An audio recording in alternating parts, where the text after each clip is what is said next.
es un viaje de ida y vuelta, con 24 oportunidades cada día.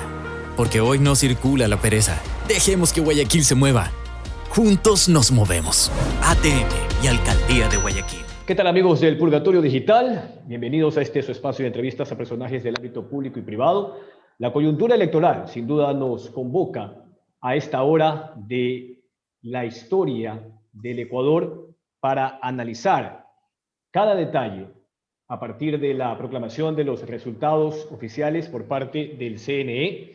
Para ello hemos invitado a dos directos amigos y colegas, Luisa Delgadillo y Lenin Artieda, con quienes vamos a abrir un foro con el objetivo de observar, de dar una mirada detenida de este proceso electoral. Un gusto, Luisa y Lenin, bienvenidos al Purgatorio. Luisa. Gracias, muy amable. Qué gusto por poder compartir con ustedes, Jorge, Lenin. Es un placer, estoy a las órdenes. Muchas gracias. Lenin. Gracias, Jorge, por la invitación. Luisa, un gusto poder compartir este panel contigo. Bueno, vamos a la materia. Finalmente, hace pocos minutos, el CNE ha confirmado que es Guillermo Lasso quien acompañará en la segunda vuelta a Andrés Arauz en esta consigna de elegir al nuevo gobernante, quien deberá sentarse en Carondelet a partir del próximo 24 de mayo del presente 2021. Pero vamos al detalle, un poco a hacer una mirada general de lo que fue la primera etapa de esta jornada electoral el pasado domingo 7 de febrero. Ya han pasado cerca de 13 días de esa jornada. Empecemos con Luisa. Luisa, ¿cuál es tu mirada en torno al fraccionamiento de la votación? 32% Arauz con Centro Democrático y UNES, y en este caso, pues Guillermo Lasso entre el 19.60 y pico, 70% de la votación, y luego vino Yacu Pérez con una cifra inferior en décimas, porque esa fue un poco la pugna y la pelea en las últimas semanas.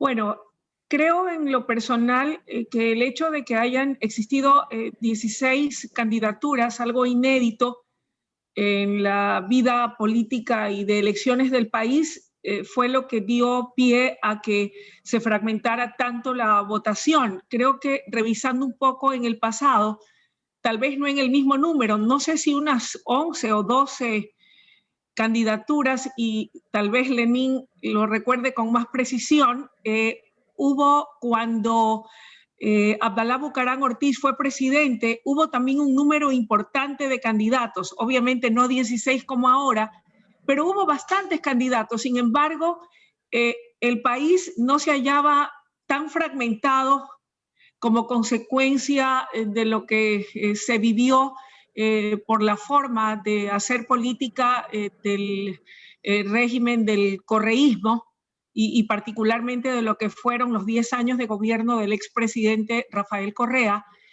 Y ahora, pues, 16 candidaturas, yo creo que dividió muchísimo la votación. Sin embargo, si bien es cierto, luego de esta pugna y de estos contrapuntos entre el candidato Pérez y el candidato Lasso por ver quién entraba finalmente a la segunda vuelta, es importante, creo yo, destacar que si bien es cierto, va a la cabeza el señor Arauz en la segunda vuelta, siempre es importante analizar que comparándolo con lo que fue la elección del 2017, él no alcanza el mismo puntaje que el entonces candidato correísta, hoy presidente de la República, Lenín Moreno, que de acuerdo a los datos oficiales del Consejo Nacional Electoral y que están en su página, alcanzó en primera vuelta una votación del 39,36%.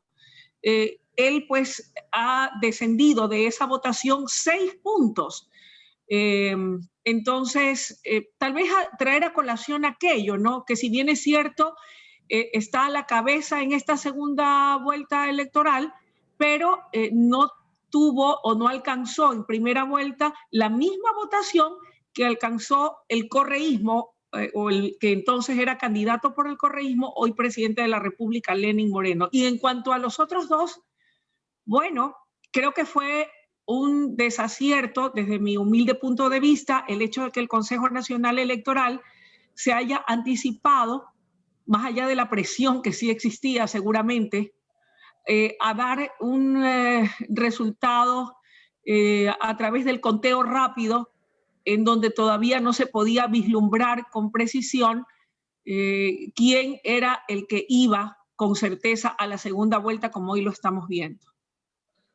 Lenin, en tu caso, ¿qué lectura tienes en función de lo que muchos califican el voto duro del correísmo con Andrés Arauz? Esto en función del 32% que lograron obtener en la primera vuelta. Claro, hay otras posturas, hay otras miradas como la que ha esbozado César Monge, primer asambleísta nacional de Creo, que según los datos del CNE será parte de esos 15 asambleístas nacionales, que más de la tercera parte de la población no votó por el correísmo. Entonces, ¿cuál es tu visión? ¿Por qué crees que todavía existe ese voto duro? ¿Hay una población electoral fiel a esa gestión de los primeros 10 años del gobierno de Alianza País? Bueno, a ver, Jorge, yo creo que es un error tratar de posicionar una lectura reduccionista entre correísmo y anticorreísmo. El hecho de que 4 fuerzas políticas o 4 propuestas de país hayan levantado más del 80% de los votos de un total de 13 millones de electores es importante. Aquí no se trata de correísmo, anticorreísmo. Desde la candidatura de Guillermo Lasso trataron de posicionar ese discurso y es evidente que aquello no funcionó. La 15%, casi 16% de Javier Hervas, 19 y pico de Yacu Pérez, nos dan cuenta de que hay un porcentaje mayor al de Andrés Arauz y mayor al de Guillermo Lasso, que contemplan una vía distinta, una salida distinta hacia el futuro de nuestro país. Entonces, desde allí yo creo que hay que tener bastante claro esta posición. Ahora, ¿qué va a pasar en la segunda vuelta? ¿Será que si nos ponemos a analizar entre Arauz, Yacu Pérez y Javier Hervas, las 3 posiciones de izquierda, se llevan más del 60% del electorado ecuatoriano? Si lo vemos desde esa perspectiva, podrían fácilmente ganar una segunda vuelta. También hay otra vertiente, como la que tú bien señalas de César Monge, que dice, no, esto al final, en el balotaje, va a ser correísmo, anticorreísmo, y entonces tienen la expectativa de que la votación de Yacu Pérez y de Javier Hervas se adhieran a la propuesta de Guillermo Lasso. No se puede prever, sin duda, en un país tan diverso como el nuestro, que hacia dónde mismo va a decantar la voluntad ciudadana, pero en relación y específicamente contestando a tu pregunta de qué tanto pesan los 10 años de correísmo, yo creo que más peso que los 10 años de correísmo tienen los 4 años de morenismo y esa mala gestión que se ha desarrollado en distintos ámbitos. Yo creo que la gente tuvo mucha expectativa en el momento en que Moreno rompe con Correa y dijeron, bueno, vamos a ver algo distinto, quizás algo mejor. Y no hubo eso distinto ni eso mejor. Igual hubo corrupción, igual hubo problemas de gestión, igual ha habido escándalos y juicios políticos y un sinnúmero de cosas que no han funcionado. Igual que en el correísmo. Allí el correísmo tuvo la ventaja o el acierto de posicionar una narrativa en la que señala Moreno es Lasso. Y claro, y Lasso es el perdedor de las elecciones anteriores, entonces ¿cómo es que está gobernando? Es lo que muchos se preguntan, pero esa narrativa, ese discurso, yo creo que se ha calado en algún sector de la sociedad. Entonces, respondiendo específicamente a tu pregunta, más peso que los 10 años de correísmo, yo creo que ha tenido la mala gestión de los 4 años del morenismo. Luisa, contigo un poco me gustaría analizar qué fue lo que sucedió en medio de la exhortación de Yacu Pérez Huartambel. Muchas personas desde la opinión pública destacaban una postura de nivel, de concertación, de conciliación. Pero bastó, creo yo, no más de 15 o 20 minutos de esa entrevista, de ese encuentro entre Lasso y Pérez, que todo empezó a trastocarse. ¿Crees que eso nació mal en un principio, hasta cuando se vieron las caras y todo empezó a desfigurarse? Bien, yo quiero darte una lectura no como comunicadora, sino como ciudadana. Más allá de que cuál sea mi afinidad o mi simpatía, me la reservo para mí.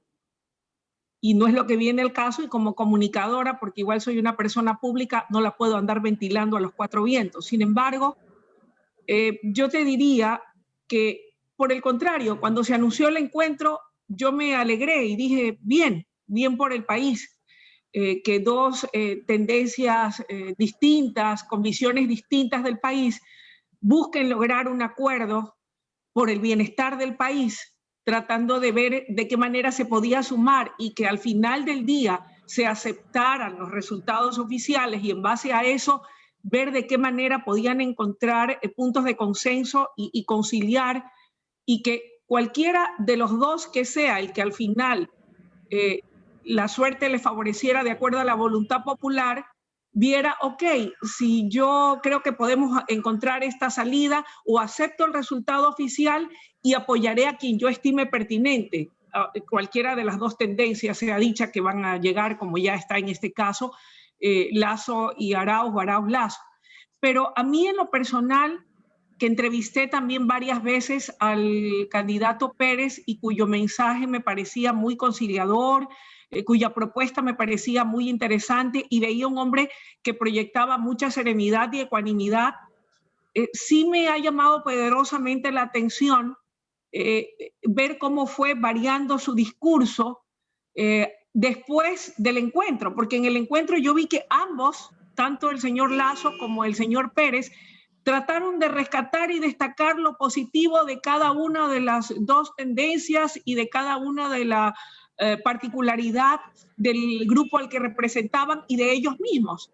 Pero ya luego, en el decurrir de los días, vi cómo el discurso, particularmente de Yacu Pérez, ha ido cambiando, al punto de que, y esto no lo digo como comunicadora, sino como ciudadana, creo que ha resultado, más allá de que respeto su derecho a hacer su reclamo, como él lo estime pertinente, pero creo que hay leyes, como en este caso la ley de la democracia, y que debe ir vía la ley a hacer el reclamo pertinente. Esto es de esperar a que hayan promulgado los resultados y de ahí impugnar.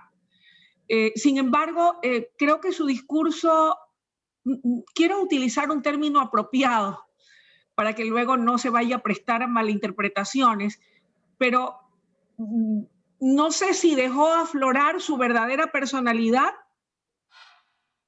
que a lo mejor distaba mucho de la persona que escuchábamos hablar durante la campaña, incluso durante el día del acuerdo o del encuentro entre los dos candidatos, pero ha ido de alguna manera desdibujándose. Es decir, que lejos de llamar a la conciliación, lo he visto muy exaltado, lo he visto denostar contra todo el mundo, y yo creo que para poder descalificar a alguien, primero tienes que tener pruebas. Sí he visto, sin embargo, de parte del otro candidato guardar más prudencia.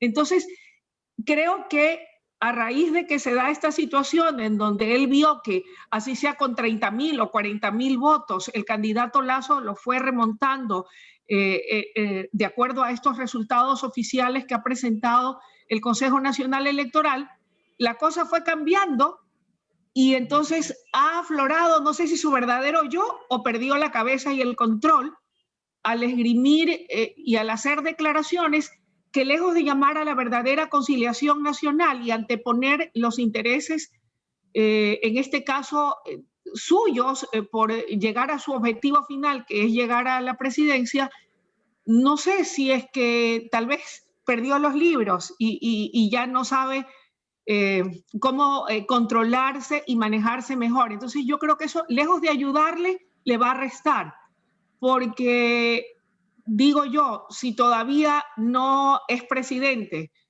que es lo que él buscaba, y despunta de esa manera, ¿qué pasaría una vez que la persona, en este caso, esté en el poder? No en vano hay un dicho que dice, dale a alguien poder o ponlo en una situación de conflicto y es donde va a aflorar su verdadero yo y su verdadera personalidad. Esa es la lectura que tengo y sí me apena mucho. Sí me apena mucho porque yo hacía la diferencia siempre entre el discurso del candidato Pérez o del político Pérez versus Vargas o versus los otros miembros del movimiento indígena, versus el discurso de Isa o versus el discurso de otras de estas figuras representativas de ellos. Yo a él siempre lo veía como una persona ecuánime, tranquila, serena, seguro, pero siempre reflejando mucha ecuanimidad y yo te diría hasta mucha paz. Pero no sé, tal vez una cosa es con guitarra y otra es con violín. Y ahora pues cuando la cosa se viró, no resultó como él esperaba, de momento, porque tiene el derecho a impugnar, veo una persona totalmente distinta a la que vi en la campaña y a la que se sentó ese día en el encuentro para el acuerdo. La verdad es que no sé hasta qué punto el periodo de impugnación le ayudaría a Yacu Pérez Guartambel, pues la calendarización en torno a la campaña de la segunda vuelta, la fecha que es el 11 de abril, me quedan bastantes dudas en torno a esa posibilidad y ante los hechos, ¿no? Imagínense, prácticamente fueron 13 días de incertidumbre hasta que este fin de semana el CNE ha proclamado los resultados. Antes de ir a la pausa comercial, quería solo el último comentario de Lenin Artieda. ¿Ofrecer disculpas in extremis tarde? Sí, sin duda, sin duda. Yo concuerdo en la lectura que tiene Luisa en relación a lo que ha ocurrido y quisiera destacar aquí dos cosas. Primero, que cuando se sentaron los dos candidatos a dialogar, eh, todos efectivamente teníamos una gran expectativa de que pudiera desarrollarse un concepto, una realidad de unidad. Y eso dice mucho de lo que aspira el país. El país no quiere peleas, el país no quiere más divisiones, la gente quiere unidad. Y no importa quién la plantee, quién la promulgue, cualquier cosa que nos suene a unión, que nos suene a consenso, la vamos a respaldar, como bien decía Luisa, independientemente de quién iba a ganar luego en el conteo las elecciones, no importaba. Lo interesante era que iba a haber una conciliación entre dos propuestas que pueden tener diferencias en algunos aspectos, pero que sin duda las dos plantean pues un futuro de prosperidad, de buscar tiempos mejores para la nación. Y eso es lo que todos queremos, unidad. Pero hubo un error. Y es que esta unidad se la buscó no necesariamente apegada o dentro del andarivel de la legalidad. Y allí es cuando evidentemente todo se hizo agua un poco más adelante. También quiero destacar una cosa, cuando se sientan los dos candidatos solos, sin asesores, se ponen de acuerdo. Salen de la reunión, cada uno se reúne con su gente y entonces empiezan los desacuerdos y sí, muchos exabruptos de un lado, del otro lado un poco más de serenidad y mucho silencio también. Hay que destacar, Guillermo Lasso prácticamente no se ha pronunciado. Desde la última carta que sacó en este fin de semana, él ha mantenido un prudencial silencio. Algunos dicen que no es estratégico que esté tanto tiempo callado, pero el hecho de estar callado evita que cometa los errores que ha cometido el candidato Pérez. Si las disculpas le van a alcanzar para retomar ese camino de conciliación o de unidad, bueno, habrá que ver qué tan maduros están los políticos desde la otra orilla, qué tan maduro está Guillermo Lasso como para tratar de reconstruir de la nada, porque el acuerdo quedó en nada, otra vez algo y ver si la ciudadanía mantiene todavía la expectativa sobre algo que ya falló y puede pues creer que otra vez se puede construir algo importante para el país de esas cenizas que han quedado. Estamos en el Purgatorio Digital con Luisa Delgadillo y Lenin Artieda, ambos periodistas connotados con más de 20, 25 años de trayectoria. Los dos tienen espacios en diferentes estaciones de FM. De hecho, Lenin lo hace con su hermana Carola, otra comunicadora de larga trayectoria y directa amiga. Vamos a abrir el espacio de las menciones publicitarias. Mucha atención, desde este 1 de febrero se inicia el calendario de matriculación ordinario establecido por la Agencia Nacional de Tránsito, teniendo como guía el último dígito de la placa del vehículo. Empezamos este mes con con placas que terminan en 1. Los horarios de atención son de 7 horas hasta las 19 horas. Esto en el centro de la avenida Narcisa de Jesús y de 7 horas a 17 horas en el kilómetro 10,5 de la vía Daule. Por aforo solo se permitirá una persona por vehículo. Visita nuestras cuentas para más información en Twitter, Instagram y Facebook. ATM trabaja en coordinación con la Alcaldía de Guayaquil. Fin del espacio de las menciones publicitarias. Vamos a la pausa comercial aquí en el Purgatorio Digital. Somos más de 2 millones en constante movimiento para que nada nos detenga. Para que papá esté temprano en casa. Para llegar tranquila a esa cita. Dejemos que Guayaquil se mueva. Juntos nos movemos. ATM y Alcaldía de Guayaquil. La vida es un viaje de ida y vuelta. Con 24 oportunidades cada día.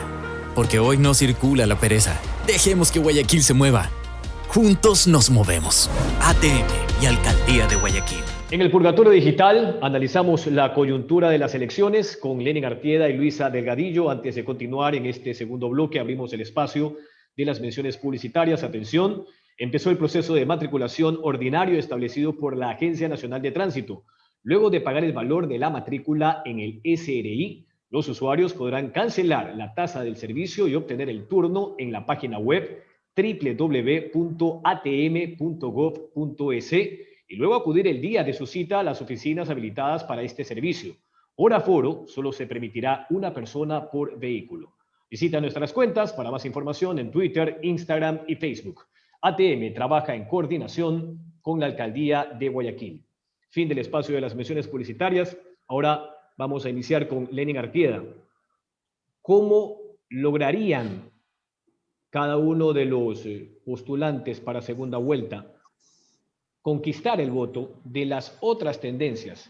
Porque allí no solo está el voto por Pachacutic, que en buena medida es del sector indígena, pero que también hay gente que se identifica con los postulados de esa izquierda.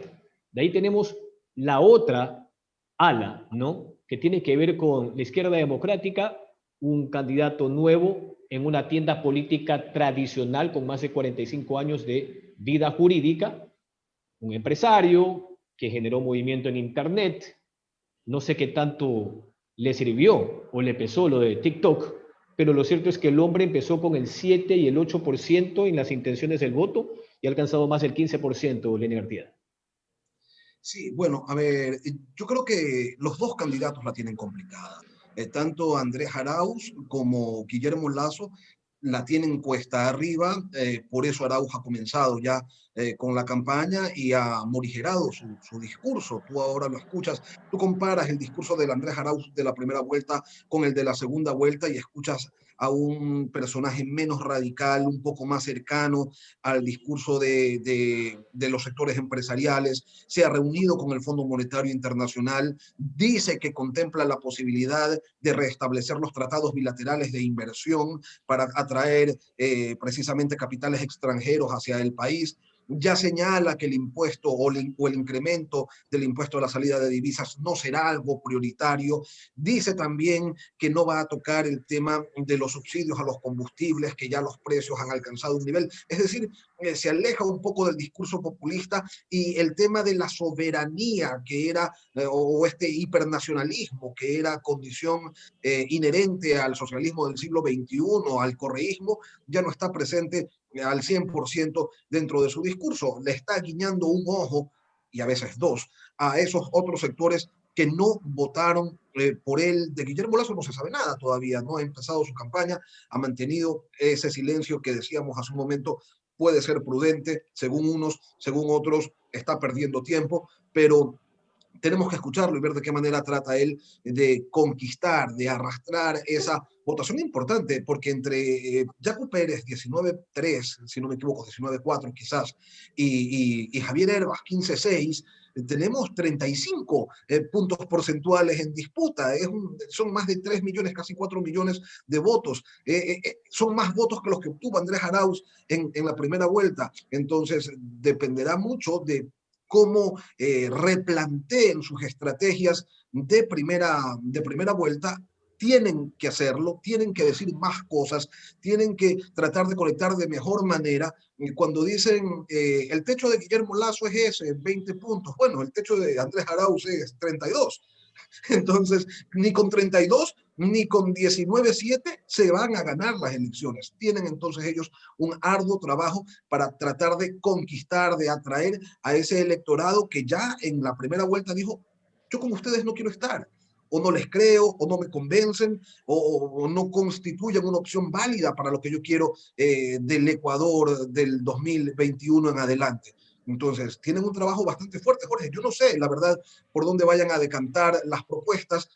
Sin embargo, un temor, y es que se vaya a convertir la segunda vuelta en un baratillo, en un espacio para propuestas populistas, incumplibles. El país está en una situación económica muy complicada, no solamente por la mala administración del actual gobierno y del anterior gobierno, sino porque hay una pandemia a nivel mundial, los mercados están deprimidos, hay la buena noticia de que el petróleo está subiendo un poquito, ayer creo que estaba en $61, se está recuperando algo, pero a nivel tributario las cosas no van muy bien casa adentro porque los negocios están deprimidos. Entonces, mucha creatividad, muchas propuestas concretas, conectar con la gente, sobre todo con la gente de menores recursos, será clave en esta segunda vuelta. Luisa, ahora hablemos un poco de el perfil, ¿no?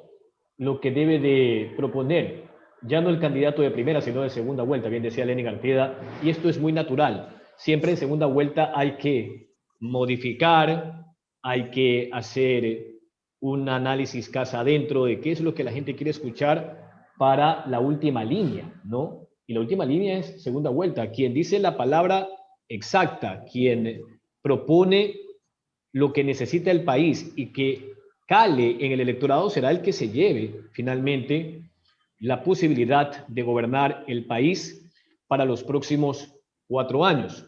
Pero sucede que el Ecuador está entre el miedo y el hambre. Desempleo, temor por el COVID, variantes que surgen no solamente de Gran Bretaña, sino de Sudáfrica, de Brasil. Y en medio de toda esta circunstancia, lo que la gente quiere es certezas. Empleo, vacunación masiva e inmediata, y son todas esas las demandas de hoy, Luisa Delgadillo. Sí, Jorge, Lenín, en realidad yo escuchaba con atención y tal vez tengo algunas reflexiones. Ciertamente hay 2 candidatos a la segunda vuelta y yo creo que de parte de uno y del otro, de los 2 que van a la segunda vuelta, no debe haber triunfalismo. Y aquí obviamente estoy hablando como si yo fuese una candidata más. Y si yo fuese candidata, no me puedo confiar porque tengo 10 o 12 puntos más arriba del otro, 15 puntos más arriba del otro. Porque cualquier cosa puede pasar. Recordemos lo que ocurrió en algún momento en Perú, cuando Keiko Fujimori en primera vuelta le ganó a Kuczynski con más de 15 puntos. Pero en la segunda vuelta, Kuczynski hizo pelo y barba y le ganó mayoritariamente a la señora Keiko Fujimori. Entonces, como bien decía Lenín, en la política, como en el fútbol, nada está dicho y cualquier cosa puede suceder en una segunda vuelta. Esa reflexión para comenzar. Yo creo que más allá de estar pensando en triunfalismos, porque tengo 15 puntos más arriba o yo lo puedo remontar fácilmente porque, pues sí, yo voy a aglutinar a mi alrededor el voto anticorrea y etcétera, yo sí creo que verdaderamente, y ahí acogiendo un poco lo que tú señalabas, Jorge, es importante que los 2 candidatos que quiero yo pensar que quieren lo mejor para el país sean muy claros en sus propuestas y buscar la forma de que éstas sintonicen con la verdadera necesidad de la gente. Yo cuando veo lo que ha ocurrido con la sorpresa que dio el candidato Hervas, yo soy una mujer que va a cumplir este año, Dios mediante, 52 años, debo reconocer y admitir y aceptar que a mí me cuesta mucho todavía el tema de la tecnología. Aquí para conectarme fue una verdadera historia, lo reconozco y lo admito. Está bien, la naturalidad es lo mejor en esto, ¿ah? Sí, y sin embargo, veo que sí llegó y pegó mucho este tema de los TikTok. Yo hasta ahora no he podido grabar uno, no pego una con ese tema de la tecnología, lo reconozco. Entonces, no olvidemos, colegas, y a la gente que nos va a ver en el programa, que nos está sintonizando, que una buena parte de los votantes o del electorado, más del 50%, creo que 51 o 52% o 53%, está compuesto por jóvenes. Entonces, yo sí creo que el gran desafío para los dos candidatos, que quiero pensar que cada uno con su visión tal vez distinta del país, quieren lo mejor para el país, deberán tratar, si quieren llegar al corazón también de esos jóvenes.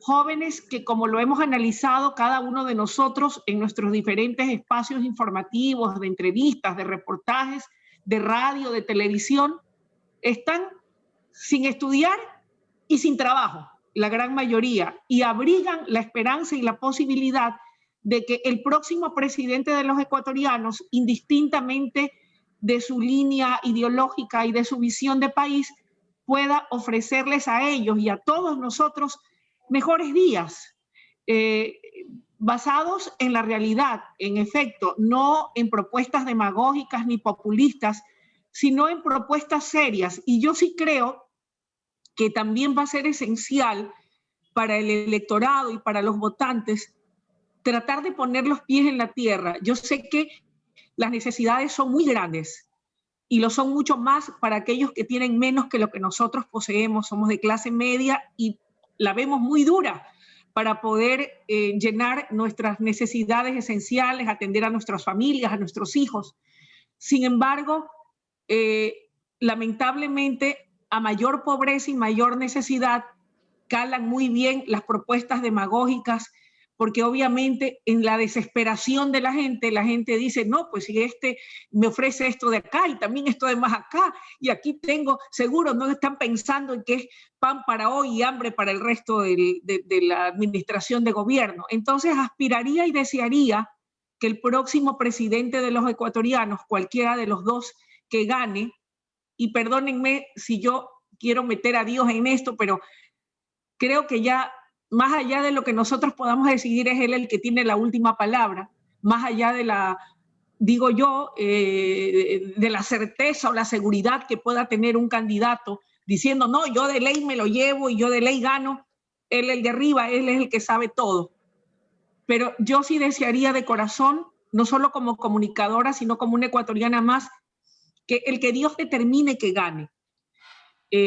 No se olvide de ese compromiso tan grande que tiene para con el país que lo eligió, para que cumpla con sus ofrecimientos de campaña, no solamente para los que le dieron el voto, sino para los que tal vez le den el voto al otro y se den cuenta que van a gobernar para todos los ecuatorianos, sin sectarismos, sin exclusiones, sino tratando de rescatar lo mejor de cada uno de los sectores, de cada una de las propuestas, aprendiendo a respetar al que piensa y siente distinto y diferente y buscar esos puntos de unidad y de consenso. Yo sé que suena fácil decirlo. En la práctica, lamentablemente, los ecuatorianos somos muy dados a estar muy desunidos. O sea, no hay esa verdadera unidad, la veo muy poco. Lamentablemente, creo que es un poco parte de nuestra naturaleza. No sé qué ha pasado, que al final del camino hemos ido en ese aspecto, en lugar de mejorar, hemos ido para atrás como el cangrejo. Y entonces yo creo que ese va a ser uno de los grandes desafíos para el próximo gobernante. Sí, reactivar la economía, dar empleo, poder lograr esa vacunación rápida y efectiva para todas las personas y no solamente para los grupos vulnerables, poder lograr acuerdos regionales, porque el estar unidos a nivel de región también nos hace más fuertes. Quiera Dios que, como en efecto rescataba Lenin, yo también he percibido un cambio en el discurso del candidato Arauz. Si esa fuera la suerte y ganase él, que no solamente hoy se proyecte así antes de ir a la lid electoral y ganar y luego resulta que la situación sea diferente. No, que hay una sindéresis y que la actitud que tengamos en la campaña no sea solamente para ganar votos y ganar la elección y después dejar a los ecuatorianos a la buena de Dios. Para cualquiera de los dos candidatos, que busque consenso, que busque unidad, porque la unidad es la que nos hace la fuerza. Mientras más dispersos y desunidos estemos, más difícil será poder afrontar los grandes problemas que tiene el país, que tiene la región y que tiene el mundo. Yo creo que la unidad va a ser vital e importante. Dejar de descalificar, no, tú eres banquero, no, ustedes son de las etnias, ustedes son indígenas, ustedes son negros, no, acá yo solamente para este grupo que son los más pobres. No, o sea, yo creo que cada quien tiene algo bueno y positivo que dar y aportar.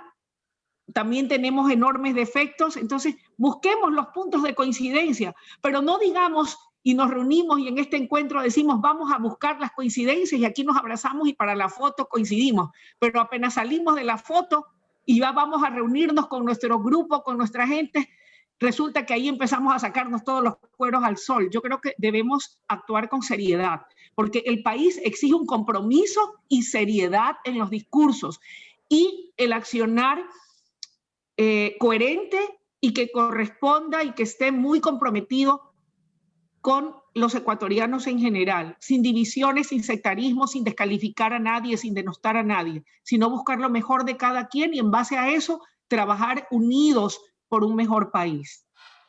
Lenin, la invasión mundial del COVID, su amenaza a la economía, debe de ser sepultada por la concertación, debe de sepultar también ese sectarismo que alude Luisa Delgadillo. Ya no estamos para estas cosas, son millones de muertos a nivel mundial y los países están padeciendo serios problemas en sus economías, en su sistema hospitalario.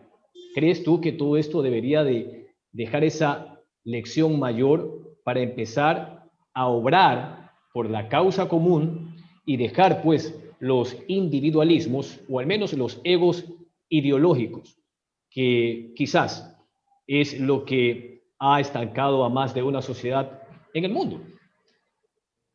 Permíteme, Jorge, y permítame, Luisa, soñar por un minuto con un país ideal en el que el próximo presidente, su primer acto de gobierno, sea el de convocar a todos los líderes políticos, a alcaldes, a prefectos, a gremios empresariales, a gremios de la salud, a todos, porque la pandemia agrede y mata a todos sin contemplar condiciones sociales, montos en las cuentas bancarias, edades, condiciones etarias.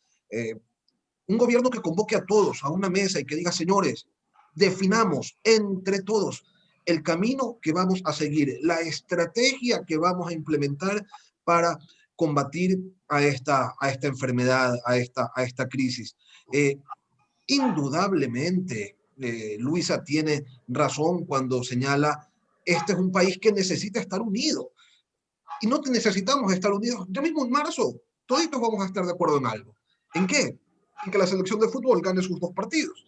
Y todos vamos a estar alentando, empujando hacia un mismo objetivo. ¿Por qué no podemos empujar hacia el objetivo de construir una estrategia común de combate a la pandemia, de búsqueda entre todos de vacunas, de construir entre todos un programa científicos, cientistas sociales, matemáticos, administradores municipales y construir una planificación, un programa de vacunación que atienda primero a los que menos tienen, a los más vulnerables, a la gente de la primera línea y luego se expanda por el resto de la población. Construir unidad. Y esa debería ser la característica que, y concuerdo también con Luis en aquello, que Dios quiera e ilumine a nuestro próximo gobernante para que ese sea su primer objetivo, unir al país. Y tenemos en la pandemia, que es una mala noticia, que es una desgracia, una oportunidad de cohesionar a esta nación que se caracteriza precisamente por no tener mayores elementos que lo unan, sino más bien por tener mil cosas que nos separan y cada quien dispara por su lado, cada quien busca llevar agua hacia su molino. Bueno, acá en el tema de la pandemia, ojalá y Dios nos ilumine a todos para empujar hacia una misma dirección el carro de encontrar una solución que nos permita afrontar esta situación de una mejor manera. Se nos agota el tiempo, amigos y colegas. Los últimos minutos, por favor, para su impresión en torno a la nueva composición legislativa que también es parte del nuevo momento histórico del Ecuador. Hay una asamblea que será atomizada, la mayoría con Centro Democrático, cerca de 48 o 50 asambleístas. Luego se van intercalando diversos números entre Pachacutic, Izquierda Democrática y la derecha con PSC y Creo.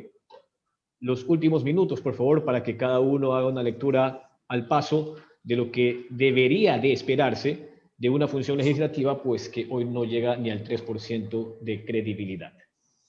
Sí, lamentable. Tal vez solo será de esperar que indistintamente de quién sea el próximo presidente de los ecuatorianos, pueda existir la voluntad política por parte de cada uno de los integrantes de la Asamblea Nacional, de todos, para poder lograr esa ansiada gobernabilidad y que no se legisle con los intestinos ni con las simpatías o antipatías políticas.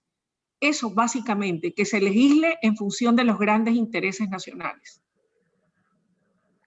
Lenny. Bueno, yo considero que el próximo gobierno va a tener, independientemente de quién sea, si es Arauz, con ese bloque grande de 48, pero igual lo que tiene UNES en este momento es la primera minoría, no tiene nada más.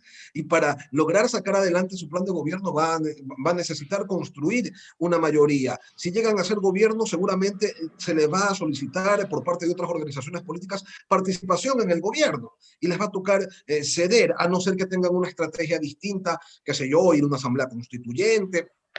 Todavía hay mucho falta mucha agua por recorrer, hay que ver cuál va a ser la conducta, cuál va a ser la estrategia a desarrollar. Si llegara a ganar Guillermo Lasso, de igual manera va a tener que construir un consenso legislativo, y ese consenso legislativo, este asunto de las mayorías móviles, siempre termina desgastando y siempre termina requiriendo de un compartir poder. Y eso, lamentablemente, la experiencia nos lo señala, no genera buenos resultados porque lamentablemente nuestra clase política no ha sido desprendida en función de los mayores intereses del país, sino que siempre busca posicionar sus propios intereses por sobre los de la gente. Totalmente de acuerdo con ambos. Al margen del nuevo gobernante, que no exista una actitud de boicot desde la Asamblea Nacional, porque boicotear al gobernante de turno en el Ecuador es boicotear también los intereses más legítimos de los ciudadanos que hoy, como decía hace unos minutos, se bate entre el miedo y el hambre. Muchas gracias, Luisa Delgadillo y Lenin Artieda, por sus aportes, válidos, por cierto, con su nivel y su cuño profesional de tantos años de trayectoria. Un fuerte abrazo para ambos y sin duda tendrán que estar atentos a la publicación de esta entrevista, que será en cuestión de horas este sábado. Un gusto tenerlos en este espacio. Que tengan un excelente fin de semana. Muchas gracias y un gusto compartir con ambos, Lenin. Qué bueno verte y compartir contigo. Espero que en algún rato podamos reunirnos los tres fuera de esta entrevista. De igual manera, Luisa, un gusto. Gracias, Jorge, por la invitación. A las órdenes siempre. Y pongámonos de acuerdo y agendemos esa reunión. Sería interesante continuar esta charla ya tras cámaras. Sí, sería una especie de trastienda del purgatorio. Un abrazo a todos. Gracias por su sintonía. Estén bien. La vida es un viaje de ida y vuelta, con 24 oportunidades cada día. Porque hoy no circula la pereza. Dejemos que Guayaquil se mueva. Juntos nos movemos. ATM y Alcaldía de Guayaquil. Somos más de 2 millones en constante movimiento para que nada nos detenga. Para que papá esté temprano en casa. Para llegar tranquila a esa cita. Dejemos que Guayaquil se mueva. Juntos nos movemos. ATM y Alcaldía de Guayaquil.